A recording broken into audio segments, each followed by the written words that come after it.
Hello, I am Dr. Vikas Gupta, Director Hand to Shoulder Unit at Max Saket. Today we will be talking about elbow replacement.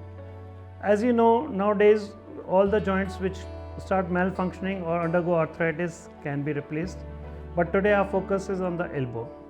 Though elbow replacement is very uncommonly done, but there are definite indications for doing elbow replacement. Usually we prefer doing replacement in older age group, but in cases of trauma or where there is a bone loss or tumor, that can be done in younger age group also. So elbow replacement, the commonest indication for us is rheumatoid arthritis, osteoarthritis, degenerative osteoarthritis, traumatic arthritis, or when there is a bone loss or fractures which cannot be reconstructed, or cases in which there is a failure of earlier treatment. Limited cases we do elbow replacement in tumor cases also.